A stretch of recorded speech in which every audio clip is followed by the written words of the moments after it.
The goat is Frosted Flakes for all occasions, and so that's just a fact. I think they get too soggy too quickly. Eat them faster. Show a little hustle. Well, all right. All right. Quack, quack, quack, quack, quack. Oh. I was afraid of the Polar Express. Why? It was very uncanny valley, dude. It's horrifying. Let's go. What a lovely day! Andy, there's a whole world out there. Jump in. Can you dig it? Yeah. You must always pay strict attention. I was just completely enamored by it the entire time. Dude, he did not have to go that hard. I know, man. Isn't it wild? The Jared Cast. So it begins. Nice. Beautiful. Alrighty, audience. What's up? How you doing? It's hot outside, but I'm here because I love you, and because I like talking about movies and stuff, and about TV. I know we're doing a Breaking Bad thing, a Breaking Bad run, but we got to take a break from that for a bit. And before we get into seasons 4 and 5, we're just gonna do a little fun episode. I know we did a Q&A where some people asked personal questions to us and stuff, but this is kind of like a get to know the Jareds type deal, because if you are a faithful listener of every single episode, you get nuggets, you get little piecemeals, some nice tapas of our personality, of our tastes, and of our dislikes, our likes, our pet peeves. But now here it all comes out in one place. Here you can go. We'll go back to the beginning. We'll go to the end, or to now, not the end. My bad. This is the end. We're both gonna die when we stop recording this episode. I've outlined in my wheel how I like the episodes to be edited, so we don't have to do it. And but yeah, I'm excited to do this. I'm excited to see what Jared's written out for me, because I know it's going to be some weird, some bonkers shit. Well, I'll tell you that. And also, I gave you a warning that I was going to get weird with it. What I didn't tell you is I'm going to give you points based off how much I like your answers. Oh my god! So they'll mean nothing, but you'll feel judged, and that's the goal. Okay, cool. I always love feeling judged. Yeah. It can't be anything worse than what I say to myself in the morning. No, I'm just kidding. Something tells me you hype the fuck out of yourself every morning. I feel like you're one of those who like, oh, who's that? Who is he? I don't. The reason why I'm so like outwardly self-confident is because I beat the shit out of myself inside my head. That's the first thing to know about me. Yeah, look how personal we're getting already. We're already getting into it. But yeah, I guess I can start. We've talked a little bit about Tarzan being our first like viewing experience and in a theater, and what was that was yours, right, as well? I believe so. It was one of those. Okay. I don't remember it that much, but I think it was Tarzan. Yeah. So we both have similar like experiences with our families introducing us to movies, and our love for watching movies growing from that point. But how did you go from loving to watch movies to making movies? Well, it all started in the 4th grade. Wow. When I made my first short film. I'm dead serious too. Yeah. We made a zombie movie. Just fucking around. I acquired a camera somehow. I think my parents just bought it for me, and they're like, "Here's a video camera, figure it out." And so we just made a zombie movie, and it was real bad. We burned it onto DVDs too. There was like a title page where you could hit like behind the scenes stuff, and like we went all out in 4th grade too. And ever since then, I was just like, this is what I want to do forever. And Nice. so pretty much out the womb, I was ready to make movies. Um, but yeah, I think I just fell in love with watching them, and I was like, I can do that. I can put things on a screen. Why not? It's not a ridiculous goal to have ever in your life.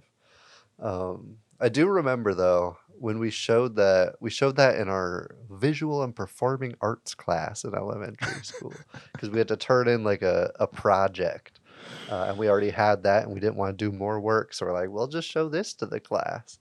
And my teacher said that the guy I made it with was going to be the next Steven Spielberg, and that I was going to be the next Brad Pitt because my acting was so good in it. Um, Look at me now. You're killing it. Yeah. I think I wanted to just prove her wrong, and so now I refuse to act and I try to only direct. Oh man, interesting. Interesting. Yeah. Do Yeah, you that's my... do you like feel comfortable in front of a camera as you do like behind? No. Yeah. I hate being in front of the camera. I am not a fan. Okay. Yeah.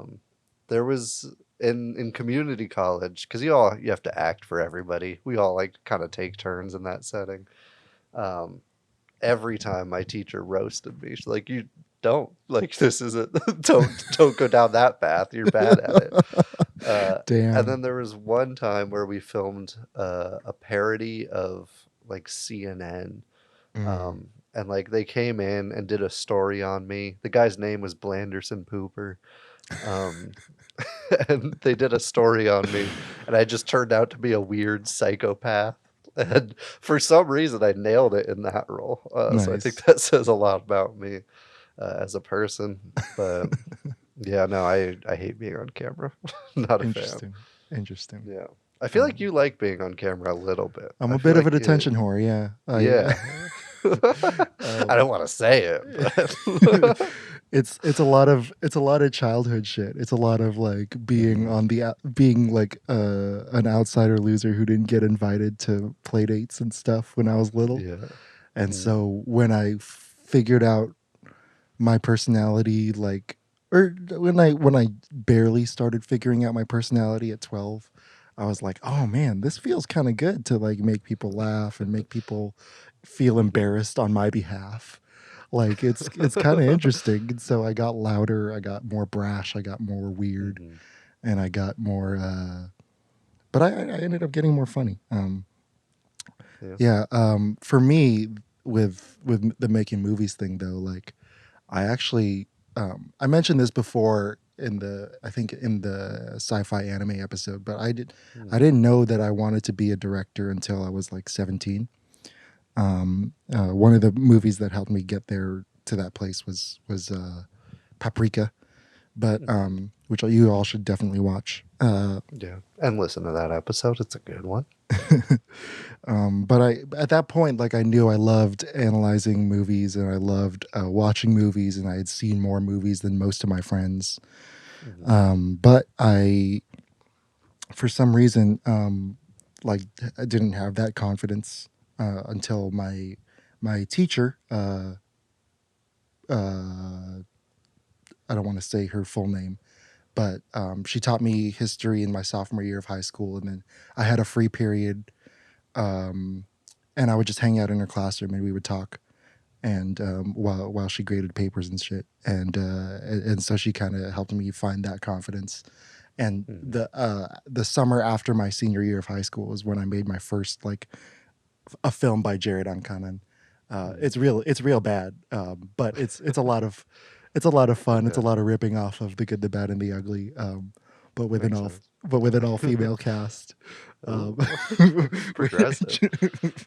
which makes even more sense. Like I was like we were talking about like people were joking about fetishes, and someone said that Jared's fetish is women with guns because of that movie. Yeah, And then I believe it. Then my friend Elise was like, "I was in Jared's movie. I knew that already." I was like, "Damn." I guess people know me better than I thought. We don't even need to do this episode. No, but sorry, what? Go on. No, you go. Yeah, that before that though, we had to do like video projects for school and stuff. And I remember getting really invested in a gore makeup thing for my brother because he was playing Polonius. We were doing the Polonius's death scene in Hamlet, and it was just between me and him. And I put on a wig and I was Ophelia.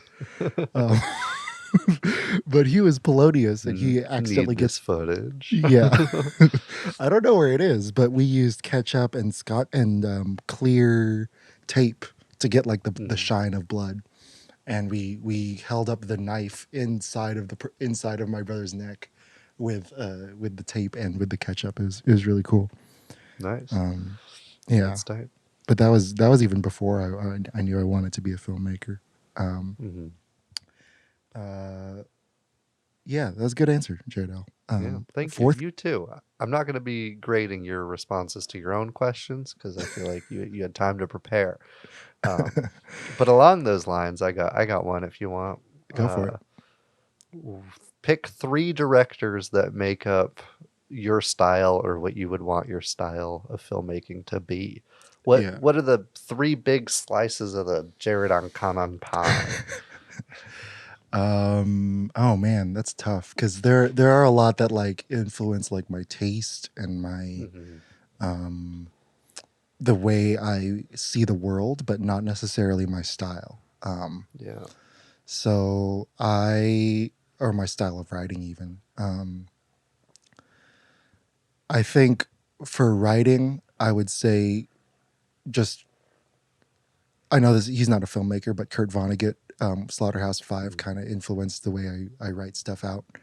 But for directing, Satoshi Kon, obviously, I love the way he cuts. I love the way the way he's able to connect ideas together through cinema is entirely unique, and I love it.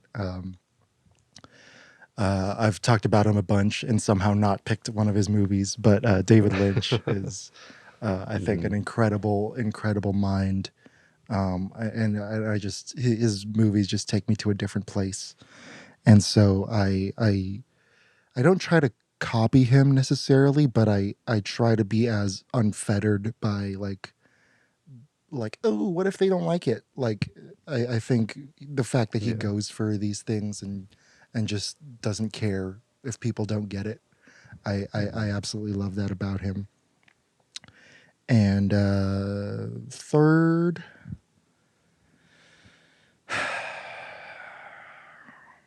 I feel like I'm going to be chasing it my whole life and I'm never going to get there. But the way Sofia Coppola uses music is like, I don't know, like I feel like so many people try to copy the way she uses non-diegetic music to speak to a character's state of mind, to talk about a transition and change over time, to just capture like a coming of age feeling. Like, I don't know, like she just has that magic touch. And I'm going to be, I use music heavily in a lot of the stuff that I've made, and I'm still not there, and I'm not even close to there, but that's like the mountaintop for me. Yeah. Great answer. I'll give you 4 points for that. Near perfect mark. 4 points. It's out of 5 Okay. points, so you got a 4. Oh, okay. I thought it was out of 10. No. We're not going to get ridiculous with the points. That would be fucking ludicrous. You animal. Decimal system too. Yeah. Am I supposed to answer my own questions? Is that how we're doing this? You don't have to. I just, I just wanted to talk about my why not? thing because I wanted to clarify. I will. I was struggling Did I to think of introduce a us as third. people? No, I'm Jared. Yeah, that was We just jumped Jared right L. into it. I am Jared. Yeah. I am Jared A. I apologize. White yeah. and brown, respectively. White and Listen to Brian's episode, Dino Thunder, for that Yeah, for that's that the origin story. Yeah, it's about like 10 minutes in. Yeah, my pie, I guess. Maybe you can help me think of a third. First one, I would say Fincher inspires me a lot, mostly because my movies are all so boring. But I like slow, long shot, real smooth movement in it. Um, he's really been a big inspiration for me. Um, I would say in terms of writing, it sounds douchey to say Tarantino, but solely because I like super dialogue like driven films, where it's like when it's not in those Fincher meditative moments, like I want real dialogue that like people would have, not like this thing is happening, pay attention to it because it's going to happen later in the movie. Like I don't know. I want to try. I'm striving more so to capture just like the way normal people talk to each other. Uh, I think it's Yeah. it's most evident in that one script that I sent you, that I was currently working on. Um, so I would say that, but it sounds douchey. And then I was trying to think Mm. of one that inspires like my editing style. Uh, you mentioned music, which made me think of Edgar Wright because I like using music the way he uses music, where it's like two on the nose, and Right. like the song is like every lyric is exactly what's happening on screen, essentially, or like things are kind of cut to the beat. Um, That's but all my true. movies are From are too sad to do that too. well, yeah, it's if you're marrying a Fincher style with a Wright style, like that makes Yeah, sense. You know. yeah, and so I'd probably say a splash of that in there too. Um, but I don't know. Maybe you observed something different. Mm, um,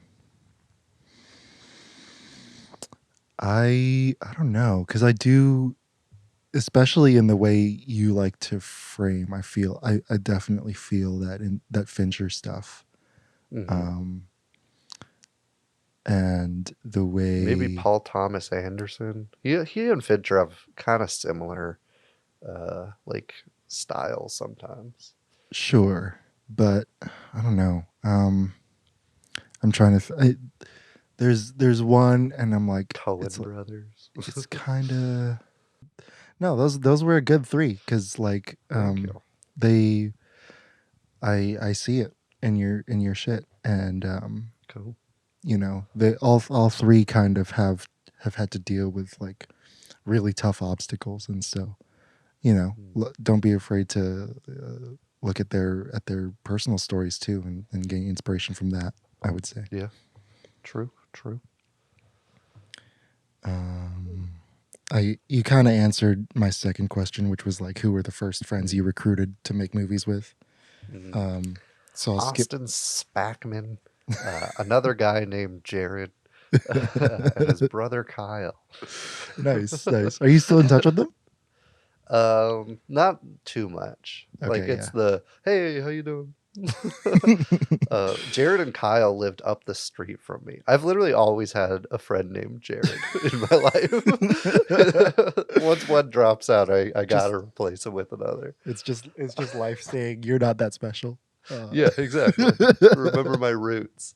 But they lived up the street from me, and we would hang out like we had an open door policy essentially. Like we would just walk in and be like, "Hey, we're hanging out now," Mm. for since I was like 13. So that was a long one.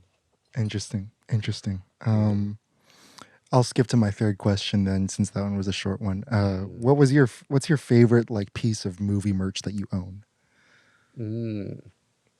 The autographed copy of The Room is pretty sweet. That is pretty That sweet. Not would gonna lie. that would be up there. I got a poster from a pre-screening of La La Land before that was out. Ooh, That was pretty cool too. It's not like signed or anything, but I got it framed, uh, and it doesn't fit in the frame, but it's cool. It's a nice piece of memorabilia. Um, yeah, that might be it. I don't really have a lot of movie merch. yeah. Uh, I'm not quite the collector as you, but one of those two Yeah. I'd go with. Yeah, nobody should be What? as big of a collector as me because it's Yeah. pretty unhealthy. Okay, what you got? Yeah. Um, hmm. Oh, I just realized I forgot to do your homework that you sent me because I was leaving for work when I replied. The film analysis of the TikTok. Oh yeah, Ah, damn. I'm upset because I was gonna go hard on that, but I totally forgot. I went pretty like a friend of mine sent it. A friend of mine from high school sent it to me who like actually like reads my Instagram shit, and she was like, "Review this film," and I was like, "Yeah, We could save that for next episode instead of a top 5 if you want. Really just go real weird with it. yeah." Do you want a normal one or a weird one? I'll give you the choice. Let's go weird. Okay. When's the last time you shit your pants? Tell us about this. Tell us about it. Oh shit! Like a full turd. Yeah. Like a substantial amount, not like a skid mark, but like Yeah. one that you would be embarrassed to share with the general public right here and now. I think I was like 10, and I shit my pants at Home Depot, and that one was an intense one because I was very ashamed, and you could smell Home it. Depot's a rough place to shit yourself. Yeah, and, I had to. You can't wipe with plywood. No, you can't. I had to like dump it into the toilet and like wash it, and then put on the wet underwear. Like, it was real bad. Yeah. Yeah, that was. That's fair. That's fair. That's pretty rough. I still think about it. Yeah, and it was It still haunts you. Yeah, because like when it's the hot kind of poop that you can't stop, it's like it's not even fair, man. Like I hate that. No. Yeah. Um, I'll give that answer a 3. It was 3? great, but it was a long time ago, so like Yeah. people are gonna look past it, you know. Yeah, yeah. But 10 is old. 10 is old for that. 10 is old to be shitting yourself. What is a movie that like really traumatized you when you were little? And do those fears still When I was a little. do those fears still factor in your life? Shout out Joe Rogan. What? Fears factor in my life. Oh, I forgot he was Fear Factor. I forgot he was that guy. I was afraid of the Polar Express. Why? It was very uncanny valley, dude. It's horrifying.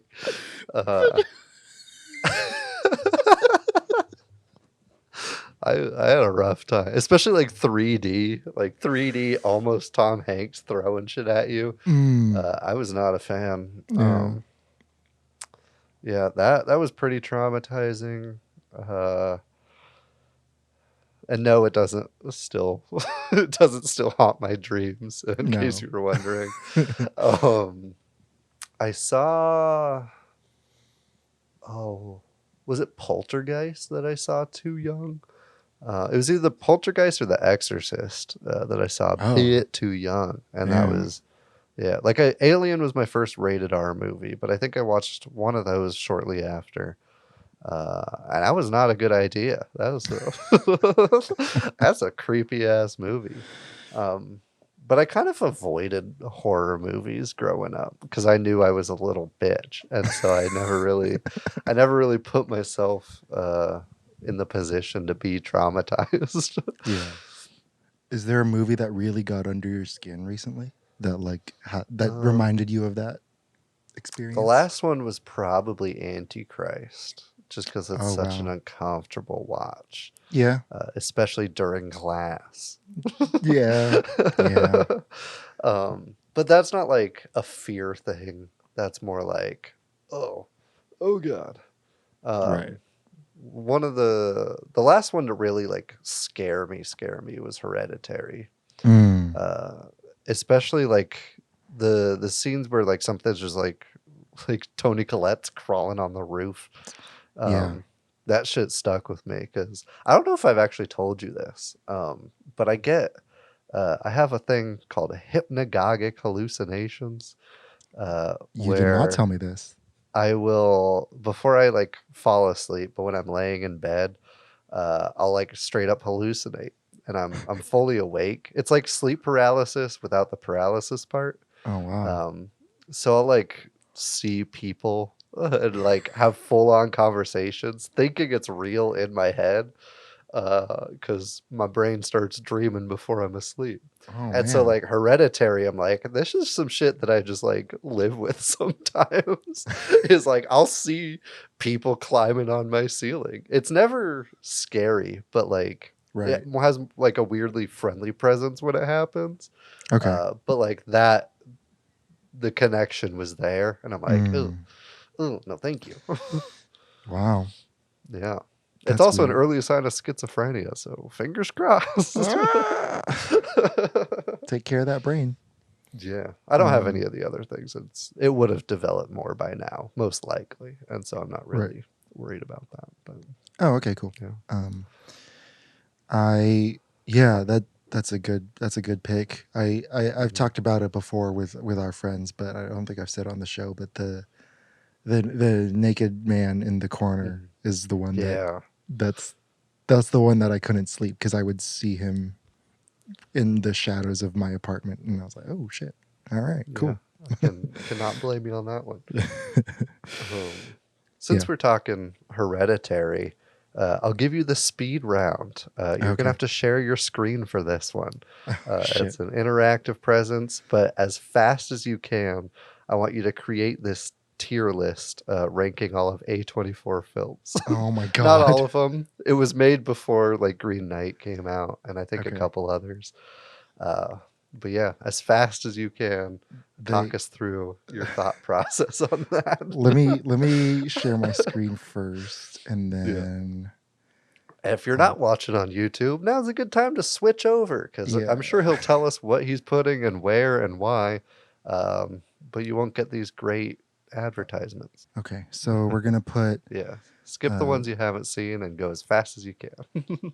what's M? Is that the highest? Yeah, I don't know why it's M and Z. Yeah, it should be S S, rank. yeah. Yeah. M stands for Mamma Mia, that's a good film. Let's go Ex Machina up there. Let's go Moonlight up there. Yeah. And you don't have to rank them in the tier as like what's number one. We won't have to go that deep unless you want to. I wasn't planning on it because this is too Okay. hard. Yeah. So in the highest rankings, I've put Swiss Army Man, Ex Machina, and Moonlight so far. Some of these I haven't seen. Skip them. I'll put First Reformed in A, even though I love that movie a lot. I'll put The Witch in A as well. Lady Bird A, Eighth Grade A, Enemy. I think it's a great Villeneuve movie, but it's not like top form Villeneuve. Yeah, it's the most mediocre Villeneuve that I've seen.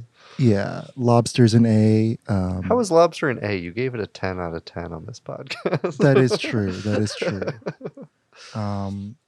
But even though I enjoy it 10 out of 10, you are right that the second half isn't as good. Fair. I would put Florida Project, yes, though. I love Florida Project. Good Time.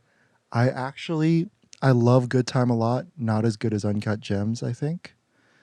For me, Green Room, I would also... You might disagree with this one. I'll put it in B as well. I definitely do. I do love Green Room. I have a bias towards Blue Ruin, though, because that was my first experience with Saulnier. High Life was my first Catherine Deneuve movie, and I loved it. But I did fall asleep for 1 minute. Like, Yeah. it was literally the same. Like when I opened my eyes, it was the same shot. So like it wasn't that bad. But that definitely goes down there. Killing of a Sacred Deer, I like it a lot, but it's a B. I think. So far I've got Swiss Army Man, Ex Machina, Moonlight, Florida Project in M. I've got First Reformed, The Witch, Lady Bird, Eighth Grade, Lobster in A. B, I got Enemy, Good Time, Green Room, and Killing of a Sacred Deer in C. Is just one so far. Ghost Story, I'd put B.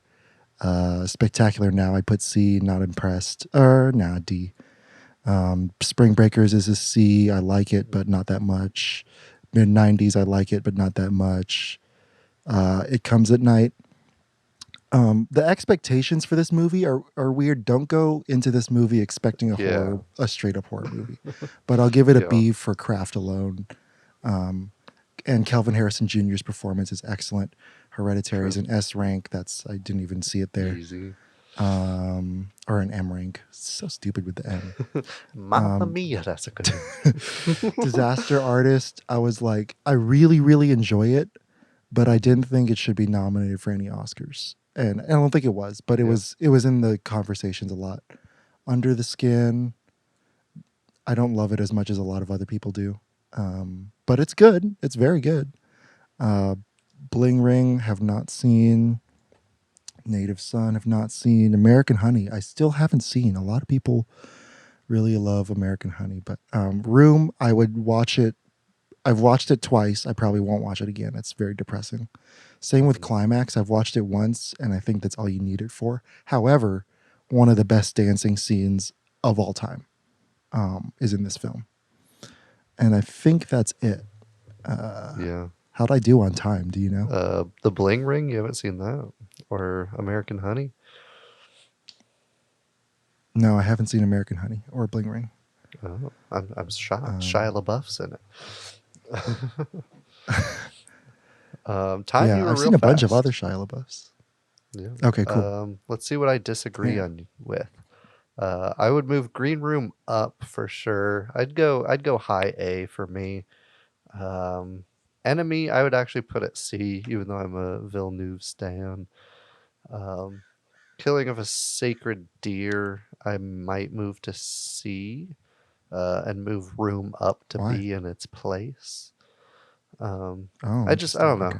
I didn't like Killing of a Sacred Deer as much. I haven't seen A Ghost Story actually, so I can't judge that. It Comes at Night. If you liked Green Knight, I was just gonna say, if you like Green Knight, you'll probably like it. Okay. Yeah, and It Comes at Night, I'm torn between B and C. But I liked it. I'll keep it in B. Besides that, I think you nailed it. I'll give you a 4 out of 5 for this one. You 4 agree with the points. M ranks? Yeah, all of them deserve to stay. Okay, cool. I might I move do feel Lobster bad up, about though. just like there, or No, like here. up to M. Yeah, that would be my vote, but it's not my tier list. Yeah. And I'm not going to do it all because it took too much. It's too long of a question already. Not everybody's going to be watching the visual. Let me close my email tab and then stop sharing. Cool. Beautiful work, sir. Fun stuff. Thank you, sir. Good, Yeah, no beautiful problem. question. We're gonna get real weird with this. This is probably the most out there question I got. All right, go for But it. I need you to think carefully. Some critical thinking here. Mm. Hypothetical scenario. Zazie Beetz is on her way over to you right now, using any cereal of your choice, and only what you know for a fact from your memory is in your kitchen right now. What meal are you cooking for her? Important note, she has allergies, but she won't tell you what they are. Oh man, I would say so. None of the cereals that are in my house currently are healthy. You can pick any cereal. It doesn't have to be in your house, but every other ingredient has to be in your kitchen right now. Okay, we do have almond milk, so I'll use that. Okay. And we have Cinnamon Toast Crunch and Honey Bunches of Oats. So I can use those. I think we have bananas, so I can cut banana. I can really thinly slice bananas onto Honey Bunches of Oats in an almond milk. I don't think we have any orange juice left. Shit. I'm sorry, Zazie. Oh my God, I'm so sorry. I love you. Please forgive me for not including orange juice. We do have coffee, so I can serve that. Fancy blue bottle coffee, which we can grind fresh. Wow. Are Do we I sticking still to breakfast? Are you making any Isn't other that the main question? course here? No, I said any meal. You Oh, just have what? to involve a cereal. You could make I've been- crushed up cornflake, fried chicken or something. I don't know. What would you use No, I thought cornflakes we were- for? I thought- No, it's not just breakfast. Any thought- meal, you just have to use cereal in it. Okay. Well, okay. I would start with the cereal, and then I would. Appetizer. I think we have sourdough, so I can make avocado toast. I'll keep it simple. Black pepper, paprika, but I'd go heavier than most people do with those, just so that it's a nice like, and then the cereal to reset your palate before taking the coffee. Gotcha. Yeah, What cereal did you give her again? honey bunches of oats with a little Honey bit of Bunches banana. Oats. Unfortunately, her in allergy was corn-based cereals. So, What? So sucks for you. I'll give you 2 points. oh man, I just killed Zazie Beetz. Yeah.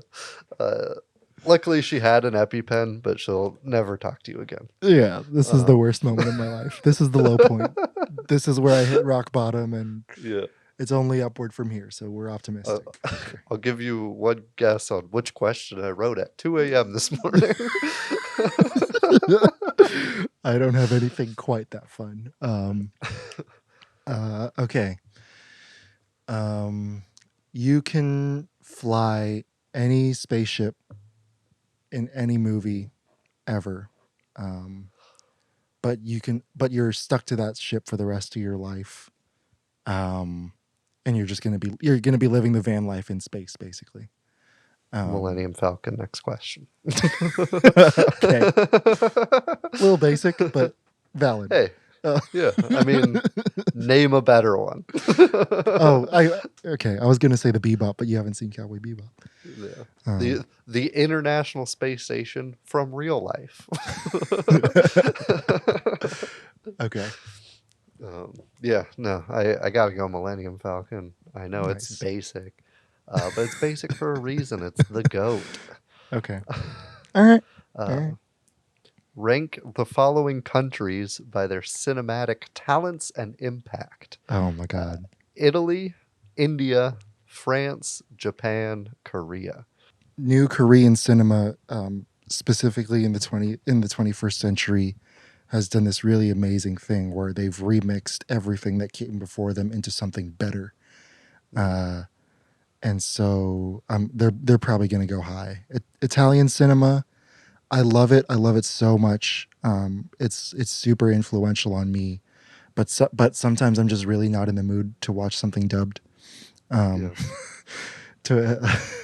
So they might be on the bottom. I will say though, as much as I love Indian movies, I haven't really done that big of a deep dive because they're so long. The only one that's like really had like a really like crazy impact on me is this like 5-hour saga called Gangs of Wasipur. It's great. It's like 60 years of a gang war between two cities. That's It's awesome. it's pretty awesome. But I'll put India at, as far as talent, I'll put them at 4. I'll put Italy at 5. I'm sorry, Italy. Offended. Because with India, like they've had musicals down and better since the 20s or since the 30s. Yeah. France. I just think you're discounting spaghetti westerns and I love the Gaio genre. those are exactly the genres that I love in Italian cinema, and it's why they would even still be in the 5. But it's I'm just for every other Yeah. thing, I'm just You're not in the racist. mood. It's fine. Yeah. Let's say I do love Japanese cinema, and I love especially the kind of brashness and not caring at all, especially in the modern stuff about what people think. And Kurosawa might be the best director of all time. I don't know. Yeah. You can make a case. You could make a case for impact, because he did influence the entire new Hollywood cinema movement. Let's say Japan. I'll do there for now, and then see how that looks. And then France. French cinema is interesting because it's not dead, especially since a French woman finally won. Finally was the second woman to win the Palme d'Or just this year. But it's not as impactful as it used to be. Yeah, they peaked early. They peaked early.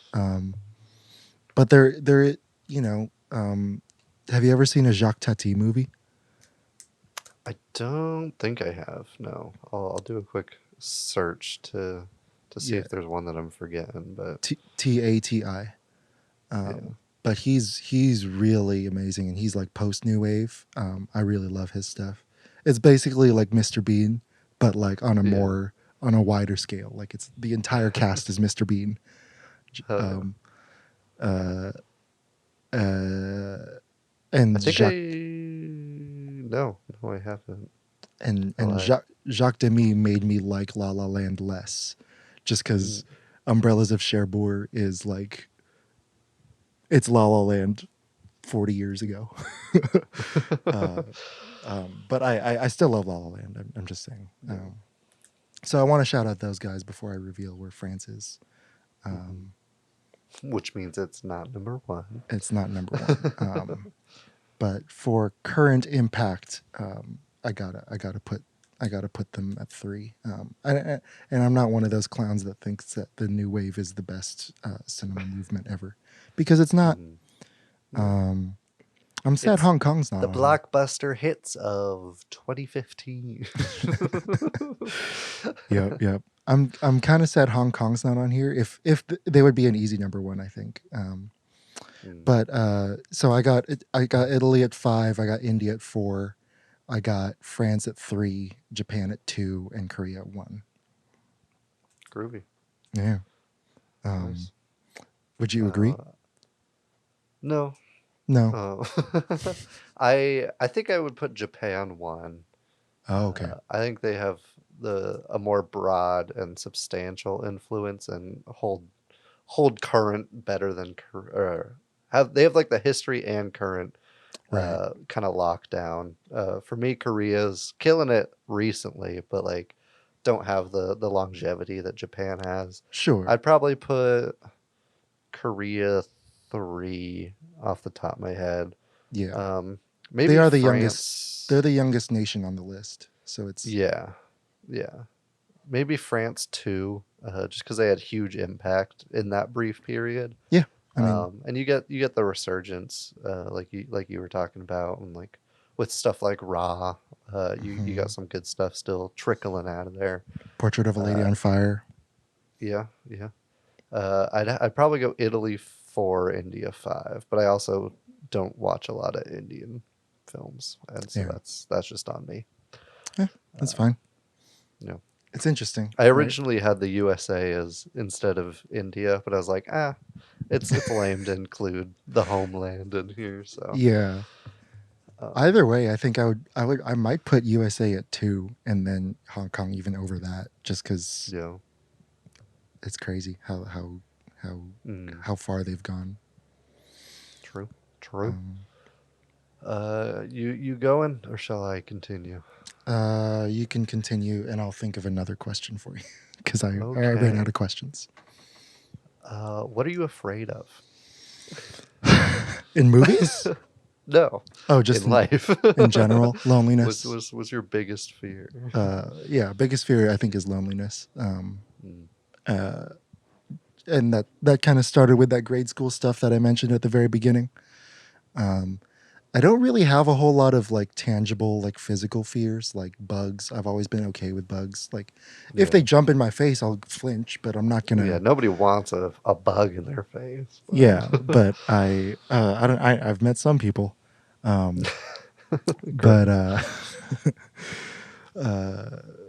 yeah, I don't know, man. Loneliness is a big one. I have a general like it's not like imposter syndrome, but like it's a fear that like if they find out like one thing about me that I don't want them to find out, they're all going to turn against me. Yeah. You know what I mean? And I guess that's rooted in the loneliness thing too, but it's like this irrational fear of like betrayal of some sort. Yeah. That's fair. Yeah, because yeah, stuff in childhood and stuff in teenagehood and stuff in China.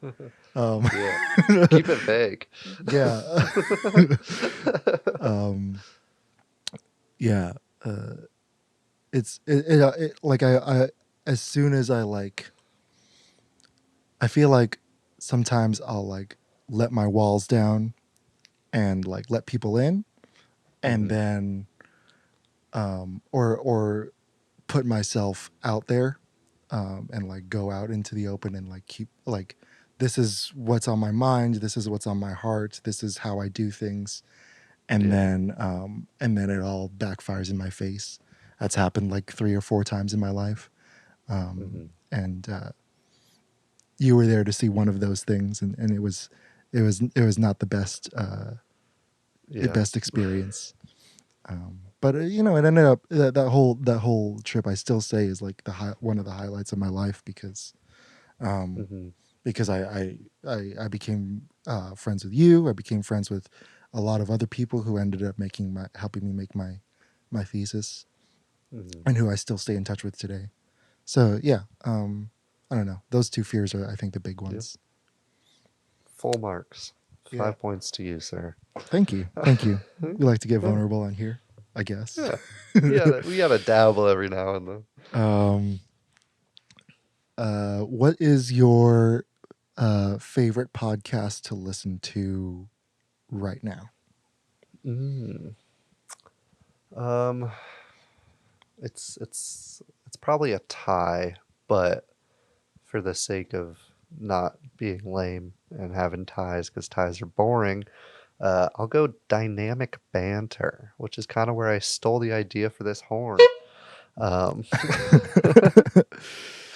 Yeah, it's 2 comedians, Mike Falzone and Steve Zaragoza, and they have the weirdest sense of humor you could possibly imagine, and it's such a niche crowd that like nobody would really want to listen to it, but it's perfect for those who are just as absurd and crazy as they are. Yeah. So it fills a need that not a lot of people have, but it hits it perfectly.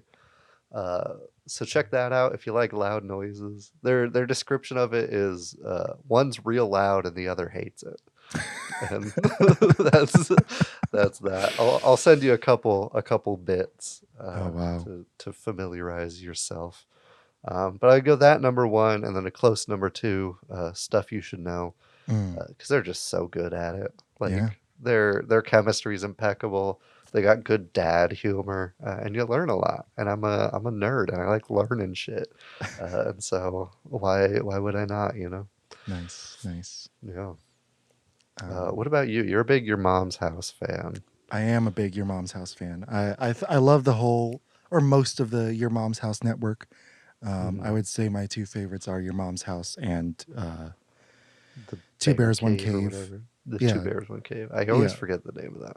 Yeah, Bert finally came back to the show because he was off in I think Hungary, because he's shooting a cinema Shooting the- adaptation of his Yeah. story. Yeah, Which also features Zan from Real Bros. Jimmy Tatro's in it, which is Yep. tight. Mark Hamill's in it, bro.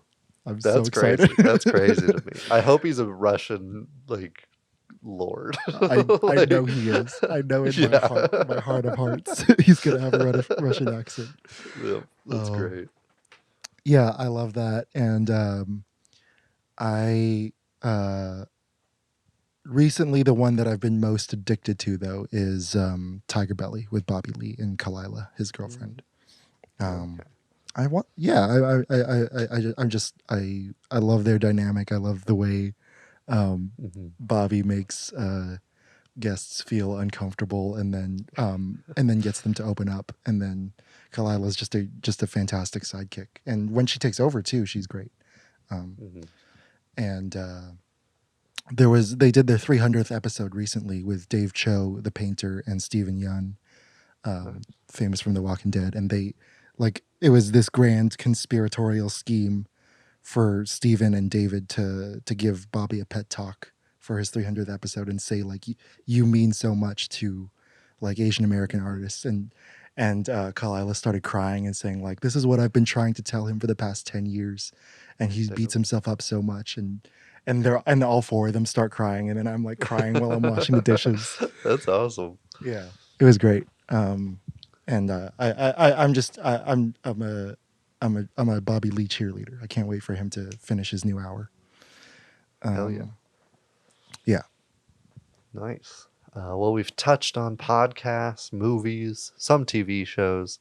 If you had to pick one video game world to live in and be a resident of, what video game are you transporting yourself to? That's a good one too, because I like a lot of open world games, but the open world games that I pick are really brutal and like hard to survive in. Like, I'm not gonna live in GTA where people are firing rockets out of planes at civilians 24/7. Or like The Last of Us, where everyone dies and kills each other. Yeah. Yeah. Oh man. Okay, let me look at my PS2 games. They're just right here. Yeah. No problem. Oh, okay. You like Spider-Man because it's just New York. I've always wanted to see Manhattan, so Spider-Man. No. Lego Batman. Ooh. I would okay. just. I see you. I would be the only human in a world full of Legos. That's awesome. Or no, I would be I would customize my own Lego persona. And I would just live as a Lego. I'd break apart and come back together in weird ways. Oh yeah. I'd be able to build my own ships and stuff, and build my own weapons and have fun with all these superheroes and supervillains. Yeah. I might steal that and go Lego Star Wars, because same but more planets to choose from.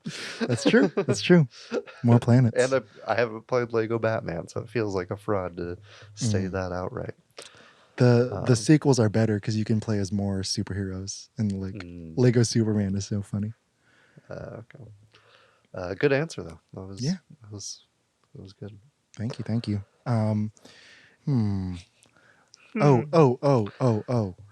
If you could shadow any director besides your top three that you just mentioned, who would you shadow for a whole feature film?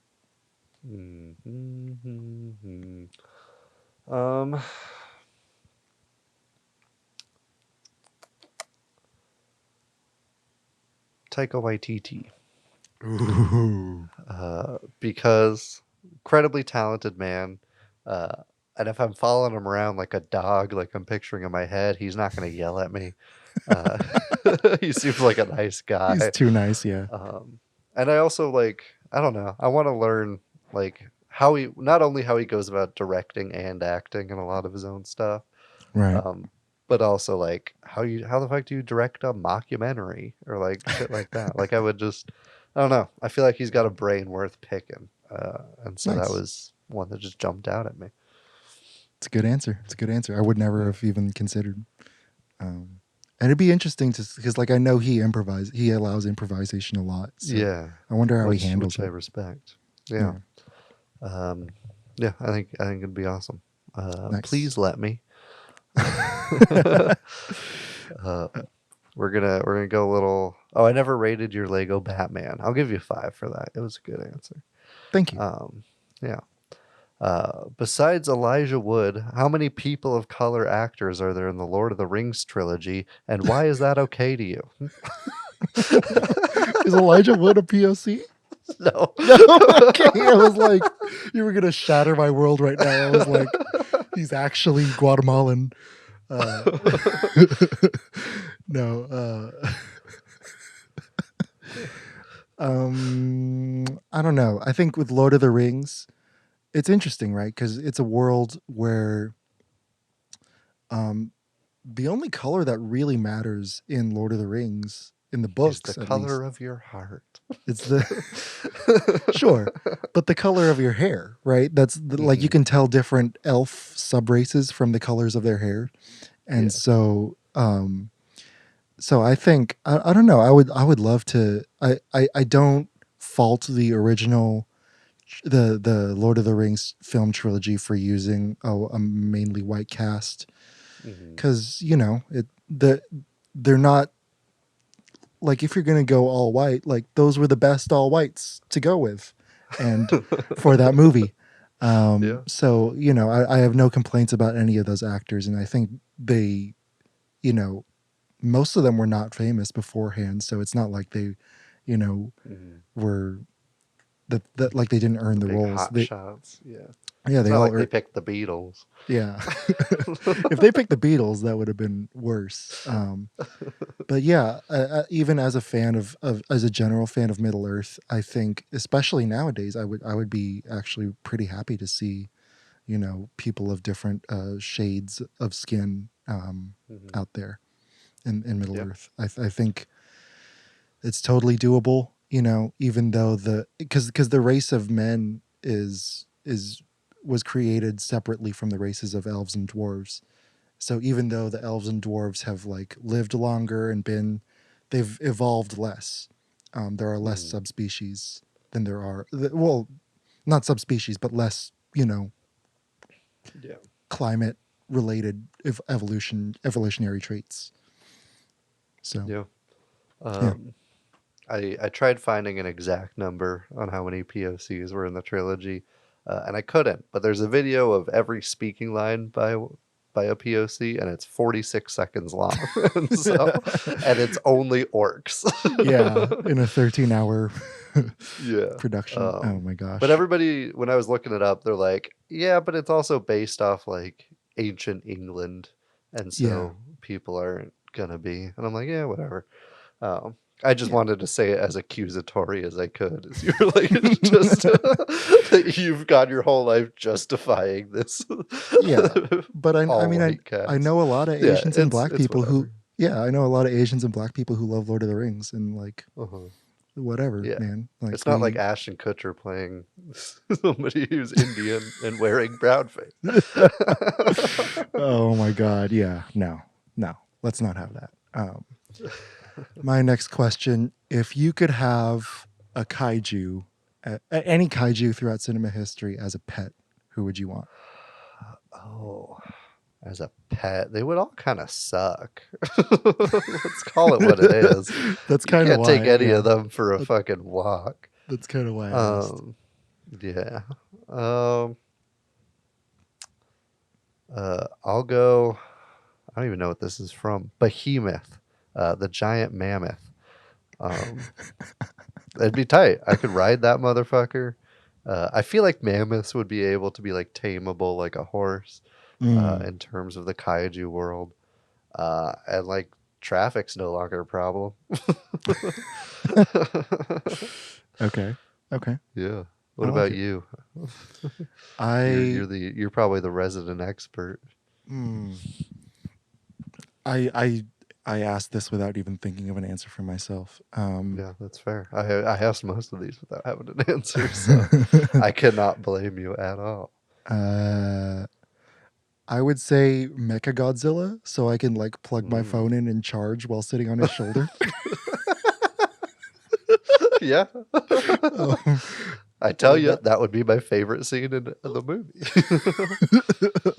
yeah, that's the one. And I could also like, this is so stupid. Like, I like the neon lights from the cockpit. I don't know if you saw Godzilla versus Kong. Yeah. Okay, yeah. I just like it. It's a cool looking chair. I don't know. I think it's cool. It is a cool chair. It's I a can't nice fault you setup. for that. Yeah. That's awesome. Yeah, I guess it's your turn again. I'm almost out of questions. I got like one more on my list, and then I'm gonna have to freestyle. Okay. Which sports movie team would you want to play on? Ooh, the Mighty Ducks, because ducks fly together, motherfucker. That's a team. Quack, quack, quack, Quack. quack. Oh, And also, like, I never played hockey growing up, but it looks like fun, and I think Yeah. it'd be cool to suddenly have like pro level talent. Yeah. You are a Um, big hockey fan. I remember. Yeah, and so I don't know. I think it'd be cool. Yeah. I would. Were you expecting me to have that just on deck so quick? I was not. I was not. I was expecting something crazier. I would be on Ben Stiller's team in dodgeball. Mm, yeah, fair. Chevy Chase's team in a golf tournament in Caddy. Honestly, sports comedies underrated genre. Yeah, Yeah. good upcoming episode maybe. Maybe. Uh, Maybe I'll force us to watch the new Space Jam, which I still have not seen. Me neither. Hot take: the original Space Jam, also not a great movie. It's watchable. Yeah. It's fun. Yeah, but But like it's not. I It's don't not know. good. People Yeah. people praise it like it's the second coming of Christ, but it's just sexy rabbit and Michael Jordan. Yeah. It's- There's not much else to it. yeah. Yeah. What's the best cereal? We were talking cereal, shitting on Raisin Bran 2 episodes ago.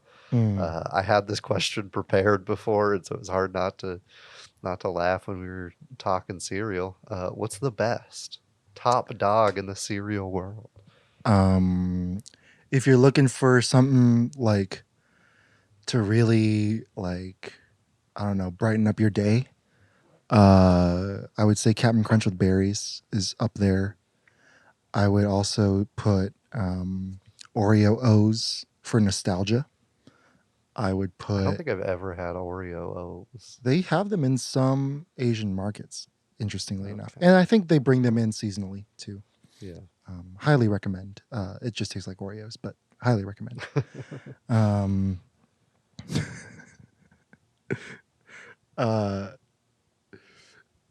uh, Cookie Crisp is my Ooh, Cookie Crisp. yeah, exactly because of that and because of it's my guilty pleasure one.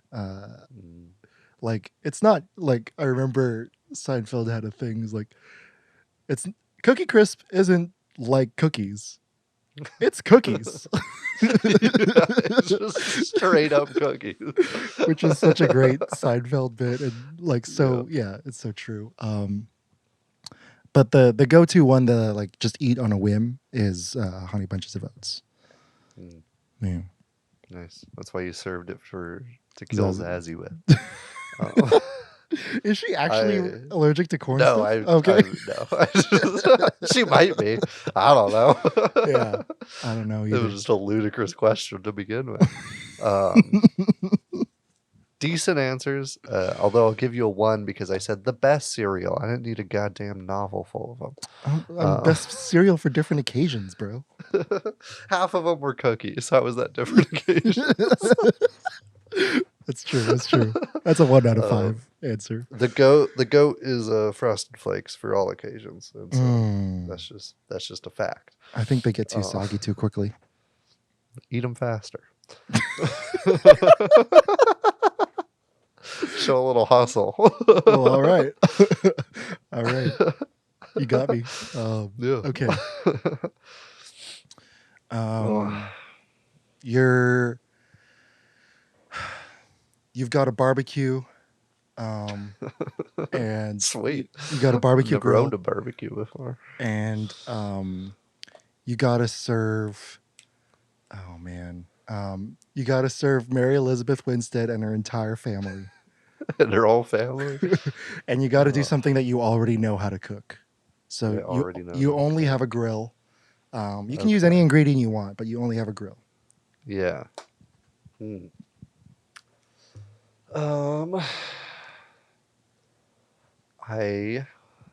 The only a grill part is throwing me off. I will we'll have some like trying to think of what steak to use.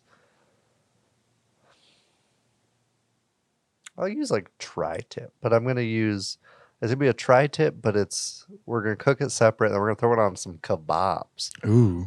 With some like bell peppers, some Ooh. onion, just straight up Ooh.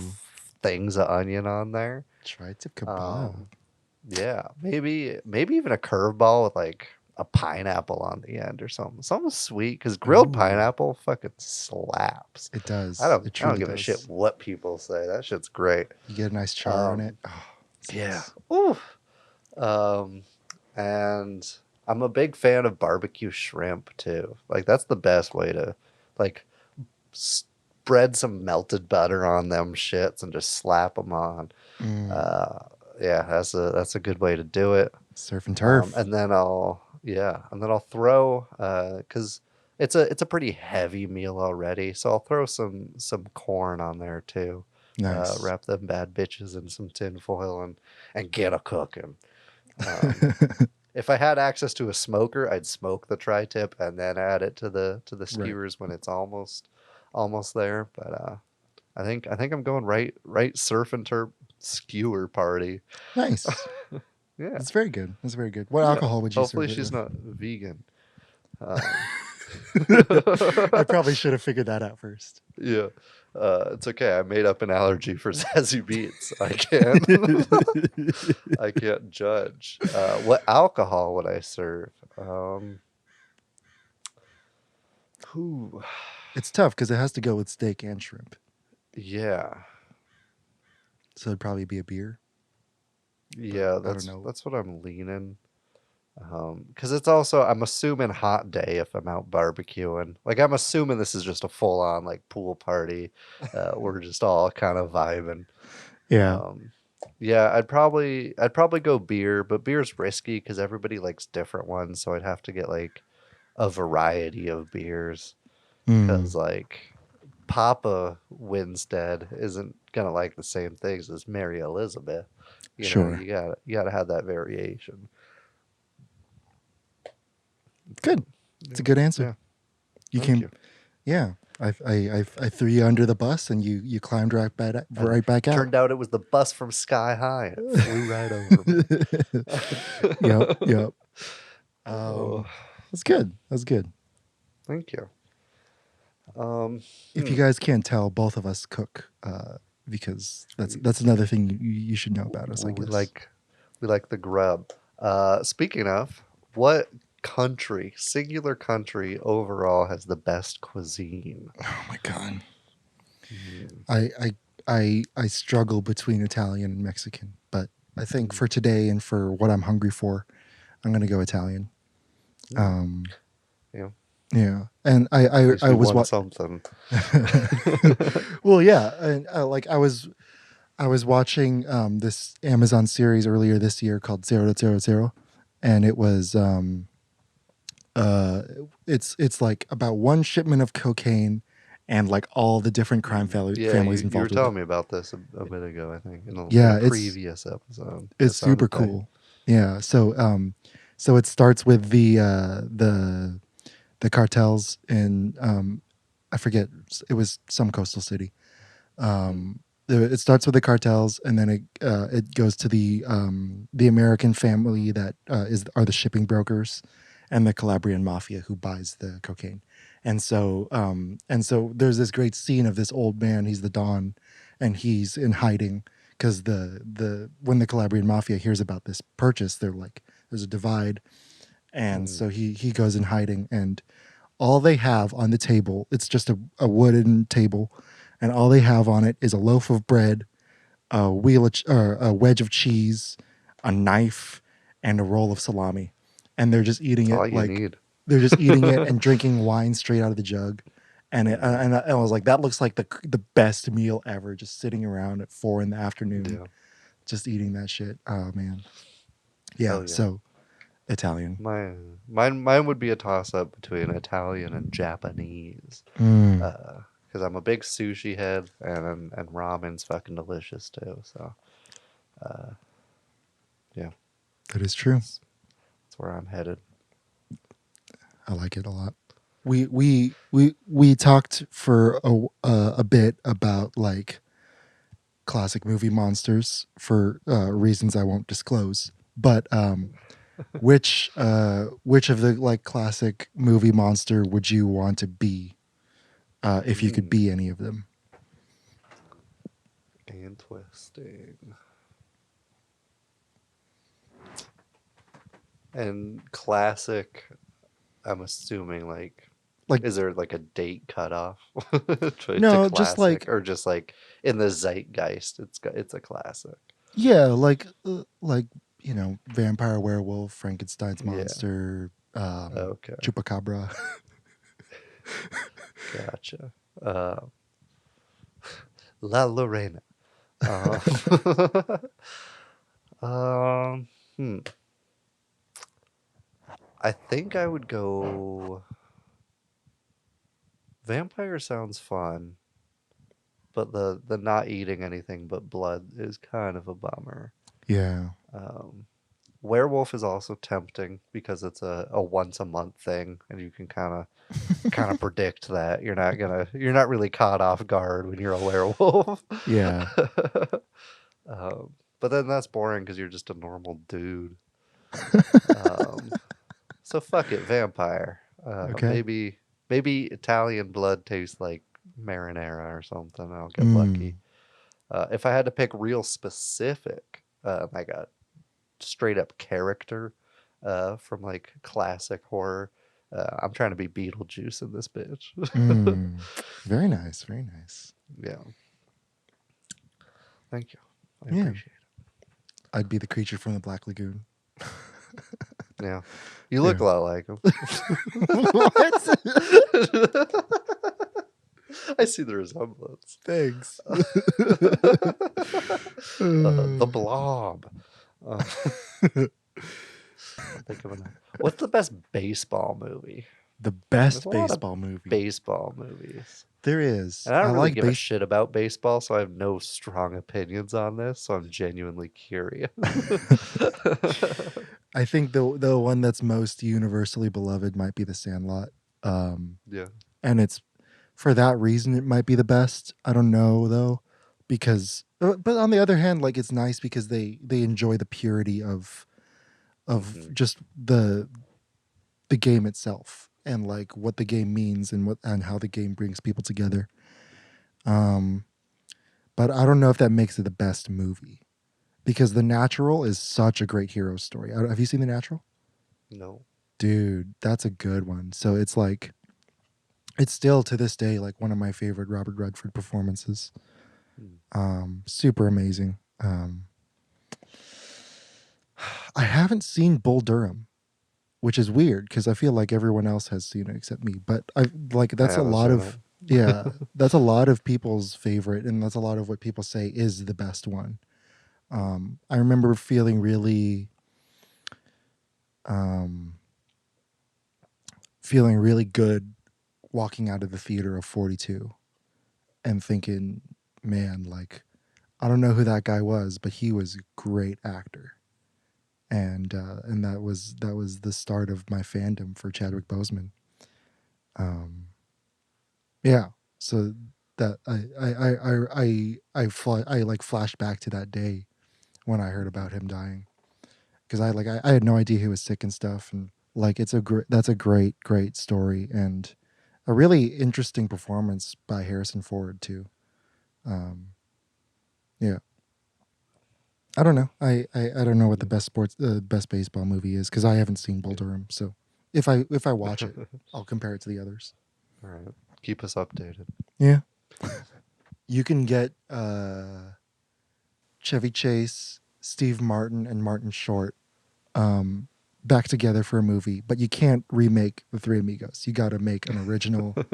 you gotta remake an original, or you got to make an original pitch with all three of them. Them now or like them? Them now. I'm gonna be thinking about this one a lot. My first instinct was aging jazz trio on their like final tour, where they're all kind of sick of each other. They're just kind of sick of it because they've peaked. This is like, you know how like Aerosmith still tours for some reason and shit like that. Yeah. Like they're one of those bands playing the casino. living off just their name alone. I just pictured Chevy with a stand-up bass, and like I just couldn't. It's in my head now. You need to make he's this. just over it. Like, You- does not give a single shit. And like Steve Martin's kind of the front man sax player, but he's also just phoning it in. Okay. And Martin Short's trying to keep them together, but they're just at each other's throat. Martin Short is like the George Harrison. What He's does he like, play? guys, let's just make music. He plays keys, obviously. Obviously, Um, yes. That's the correct answer. Yeah. And and so Steve Martin and Chevy Chase just hate each other. They're the George and John, or the Paul and John of the trio. Okay. And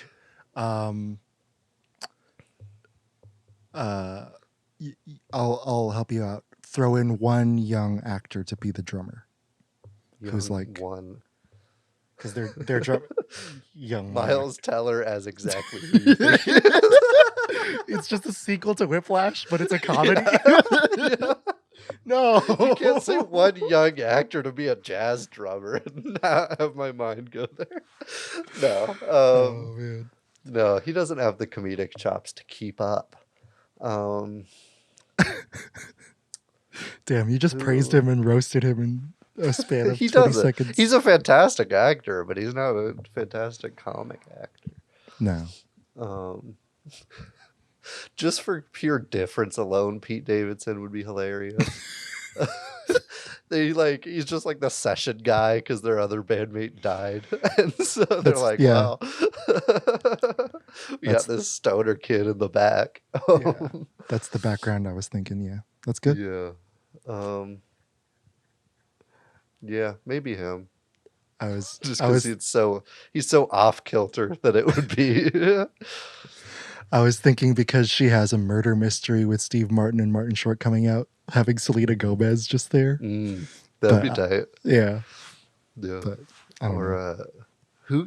Someone who could just play straight serious real well. Anya Taylor-Joy. Before you she's said her name, I not pictured her there. face. Yeah. Not there for the shenanigans at all. She just wants to be a great drummer. Perfect. There's your movie. You got it. You're welcome. Oh, that's great. That's so good. I was trying to think of a title, but I couldn't. All I could think of was the three off-keyos, and that's just bad. Nobody's gonna go and see that. Yeah. Oh, Give me a pitch. that was a good one. That was a good one. Or give me something to pitch. Yeah. I'll let you cast it. Okay. I want it to be about a accomplished poker player and a zookeeper, and you find the connection and cast those two roles. Oh man, a zookeeper. A zookeeper and a failed poker player, or a successful poker player. Oh my god. And if that's too out there, I could think of something else. Okay. Well, we can make it a rom-com. Fair. We don't have to go hard on the gambling addiction aspect, and we don't have to go super hard on or we could go harder on the environmental aspect and say like, oh, this zoo is running out of business, and the zookeeper could be like the last person kind of holding it together, the last person who cares, the last person who like really I don't know, just does what they do and is invested in the thing, and they're running out of funding, they're running out of money, nobody wants to donate anymore, and one day they're just doing their rounds, and it's this, and for some reason there's this guy who just always sits by the lion cage. In who's always trying to incite cockfights, get people to bet on him. No. He's always sitting at the lion cage, staring down the lions, the female lions, and they ask why. It's like, oh, because the lions always hide their intentions to kill right before they go in for the kill. And so I watched them, and that's how I learned how to make a poker face. It's like, what? It's like, yeah, I'm the world poker champion. And then so they have a little banter thing, and it's like a typical rom-com.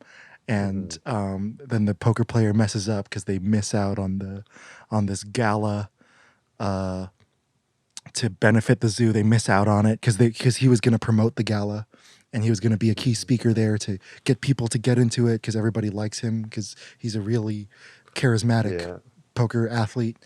And but he doesn't show up because he was playing poker, and he lost a bunch of money. He lost too much money, and so he's got to win it all back for the zookeeper.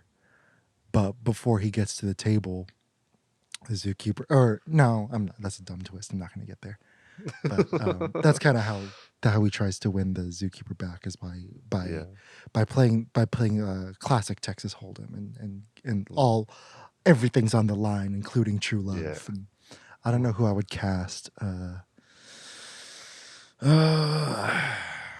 Adam Sandler and Drew Barrymore. Oh man, no, it'd be really fun actually to reunite Stephen Yeun and Lauren Cohen. Yeah. Okay. Yeah. Right when you said reunite, Robert Pattinson and Kristen Stewart came into mind. No, we're good. I don't know why, but it did. Yeah. I think they're both better now, but it still would be weird and toxic. Yeah, they're amazing actors. Probably shouldn't be in the room together. No. But yeah, no, I think a lot of people really resonated with Glenn and Maggie's relationship, in The Walking Dead, and I think putting their talent in a comedy dynamic would be fun. Yeah, I fuck with it. Yeah. You've given me a lot of I'm rom-com prompts. Hey, that wasn't a rom-com prompt. You made that happen. I guess I just low-key love rom-coms. Yeah, I guess so. Yeah. Is that a 4 out of 5? 5 out of 5? We'll give you 5 out of 5 because it was hard to put together, and you had a lot of story to go with it. So I respect it. I respect the hustle enough to give you a 5. Okay, cool. Very nice, very nice. Very nice. Okay, so you can't have mentioned them in our top 5 from before, if you can remember. But name 2 more actors that you would kill to work with. That I would kill. Oh. Like you have to No, I live. know. That I would kill and then work with. No, okay, so you only have like a very it's like a pretty small like indie budget, not too small, but like small enough that you can't afford Robert Downey Jr. And like damn it, he was the top of my list.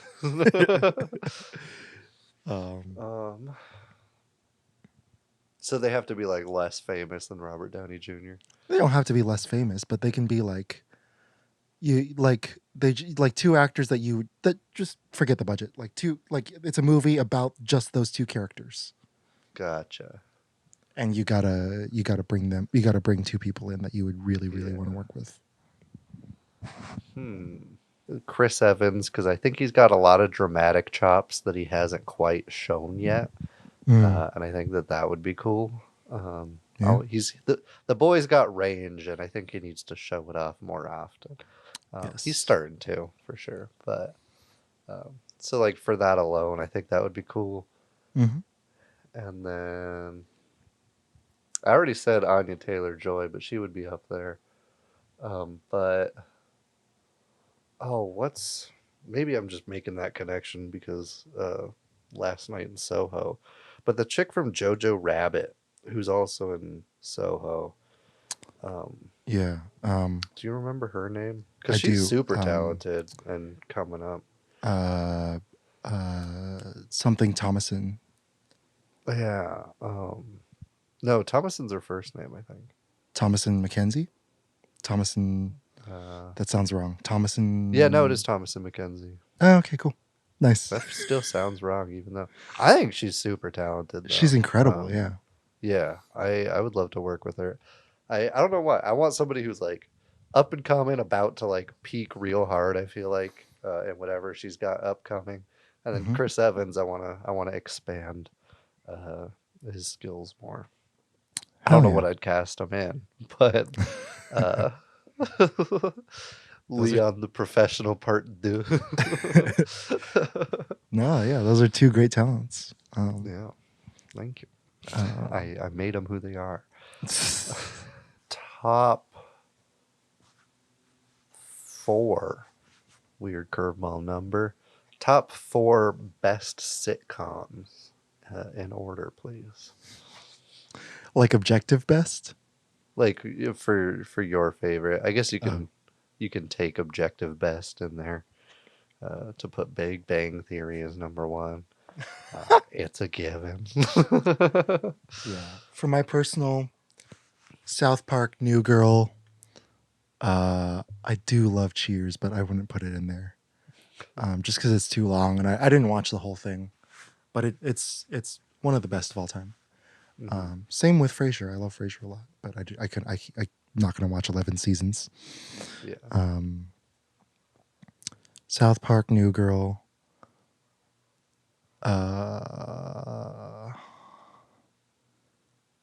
The Office, and I feel like if you compare our energy at the beginning of this episode to now, it's yeah, that's why we don't do double episodes anymore. Atlanta. Yeah. Yeah. Good answer. I totally forgot. Good answer. Yeah. There it is. Okay. My last one. No pressure.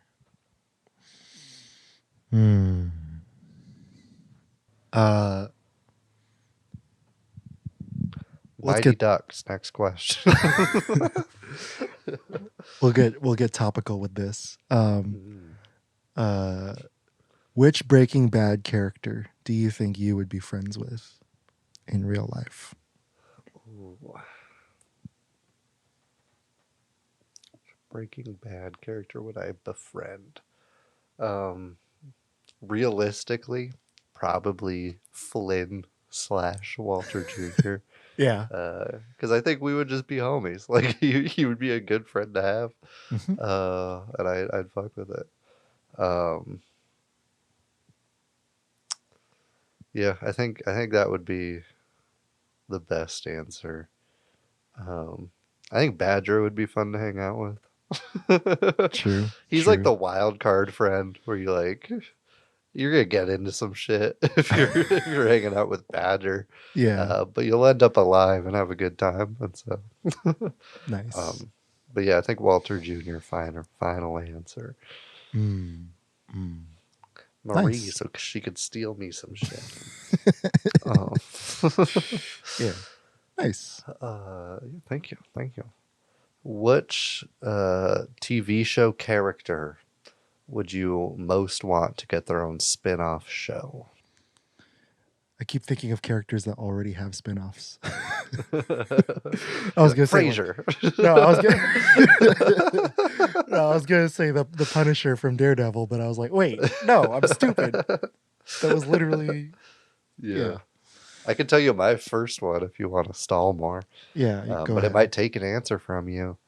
Go for it. I think there actually might be a spin-off coming, but Arya's adventures after Game of Thrones.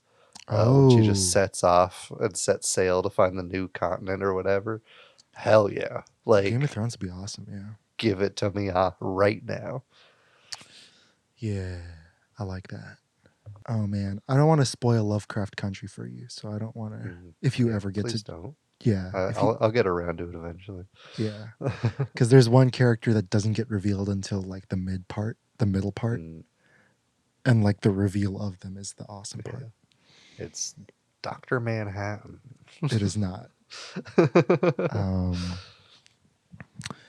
a A character. Sideshow Bob spinoff would be tight. Oh man. Oh, you know it would be funny. So, did you ever watch Prison Break? Yeah. So those same two actors got reunited on The Flash to play Captain Cold and Heatwave. So so they're basically two guys with special guns that one shoots fire, one shoots ice. But I would love to do a whole show of those two. But Breaking out of prison as No. superheroes. no, they would be like it would be like a heist of the week type show. But they would recycle but the only other supporting actors that they could use would be actors from Prison Break. They can't use anyone else. So they got to bring T-Bag back into it. They got to bring only Teabag every episode because Yeah. he's the best. Dude, whoever thought that like a serial murderer / rapist would be so like compelling, like Yeah. so good. That's, good answer. Yeah. I fuck with it. Yeah. Thank you. All right. Yeah. Take us one home. last question. Oh, well, you just kind of stepped all over that. One last question. Where can they find more of us, Jared? Oh my God. Okay. You can find us to learn more about us, I guess, on Twitter, on Instagram, on Facebook. Ask us your questions too. Yeah. We always love interacting with you guys, and especially during the live show and especially during the Q&A. Even though we sound a little bit tired in this little sound clip right here. Yeah. This is hour number 4, I think. Yeah, we're happy to do this kind of stuff, and we're happy to share and be an open book for you guys, because I love the kind of ongoing relationship that we have with the people that actually tune in, and it's interesting, like looking objectively at like our journey, even though it's been less than a year. Like it feels way longer. But thank you for doing this, man. I appreciate it. Yeah. Hey, thank you. This was a good time. Yeah. Alrighty, audience. We'll see you back next week for Breaking Bad season 4. It's gonna be dope. Season 3, that episode, hands down the best episode we've ever recorded. Holy shit. Hell yeah. We're coming off a hot one.